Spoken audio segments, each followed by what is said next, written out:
Welcome to Snowy Peaks Winery in beautiful Estes Park, Colorado.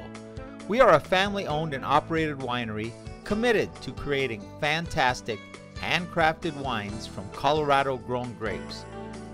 We hope you enjoy this brief tour of the winemaking process, filmed that has occurred during the 2006 vintage.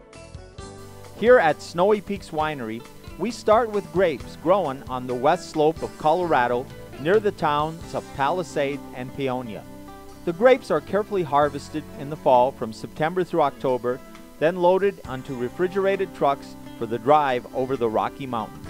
The grapes are delivered to the crusher destemmer, where we, along with family and friends, begin the process of turning the grapes into wine. The destemmer gently pulls the stems off the grape bunches and then crushes the grapes, creating a slurry which is then pumped back into the picking bins. The grapes are then loaded onto a truck and brought up the mountain to our winery in Estes Park. Once at the winery, the white grapes are loaded into a basket press, which gently presses the juice from the grape skins.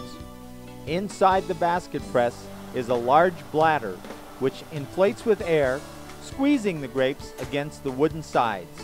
The juice runs out of the bottom of the press and is pumped into a stainless steel tank where yeast is added and the fermentation process begins. Unlike white grapes, red grape juice is fermented with the skins mixed in, and then it goes into the press. The dark red color, tannins, and complex flavors of red wine come from the skins. Otherwise, the juice from red grapes is almost as clear as white grape juice.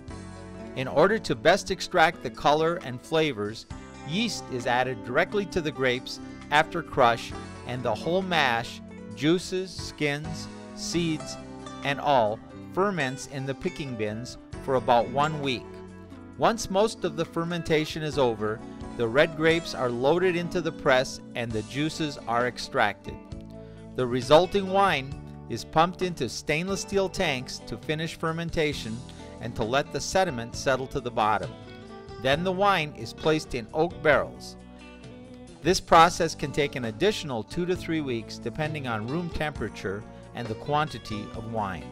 During fermentation, the yeast converts the fruit sugars to alcohol and releases carbon dioxide. The bins and tanks are left open or only partially covered to allow the gases to escape. After a 2 to 3 week settling period, red wines are pumped into oak barrels where they will age for a minimum of 6 months. Here at Snowy Peaks, most red wine will be in the barrel anywhere from 10 to 16 months depending on the variety. Oak barrel aging adds complexity while concentrating the flavors of the wine through slow evaporation. Oak barrels are the winemaker's spice rack. Each barrel imparts its own unique flavors to the wine depending on the type of wood and the method used to build the barrel. The winemaker chooses barrels that will best complement and enhance the flavors naturally present in the wine. They can also blend wines from different barrels to even further refine the character of the wine. We use both French and American oak barrels depending on which spices best fit a wine varietal. Barrels will gradually impart less oak flavor to the wine over the years and will add little flavor after about 4 years of use. However, these neutral barrels can still be used to improve the flavors of the wine. Tiny pores in the wood allow for small interaction with oxygen, which soften and mellow the palate of the wine.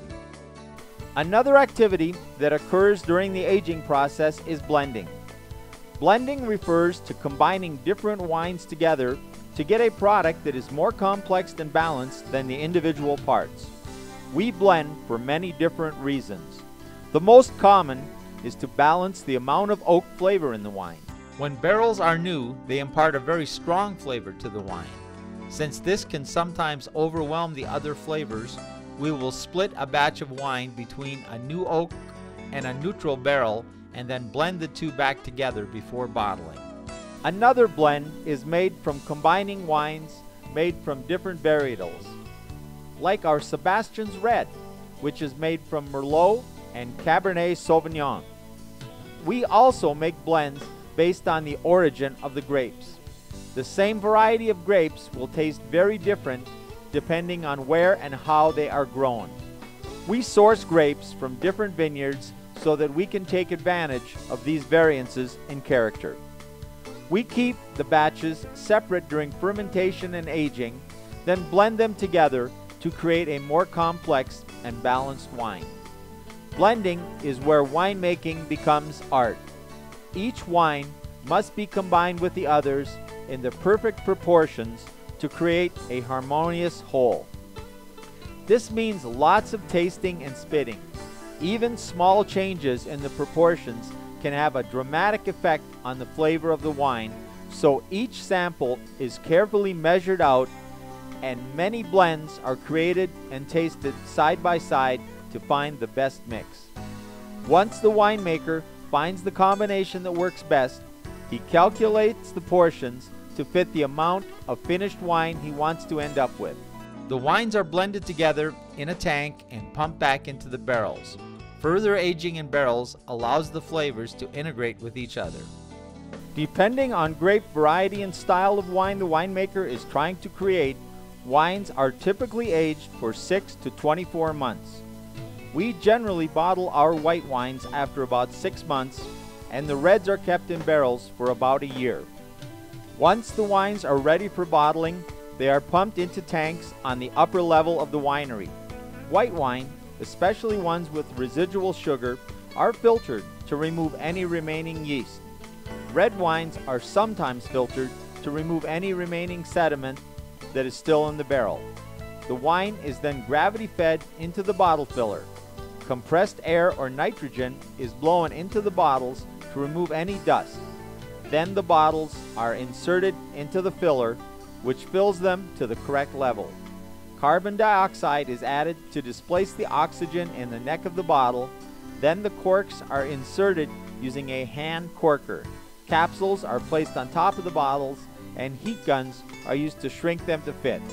The bottles are labeled and placed in boxes to be stored until they are sold. Many thanks to Terry and Karen Wickstrom for producing this video and their support over the years. We also want to thank our friends and family for their generosity in volunteering their labor throughout the winemaking process. It wouldn't be possible without their help. Thanks to the wonderful customers who were filmed in our tasting room enjoying the final product of our labor of love. And finally, thanks to all of you who have supported us and bought our wine. You truly make it all possible and worthwhile.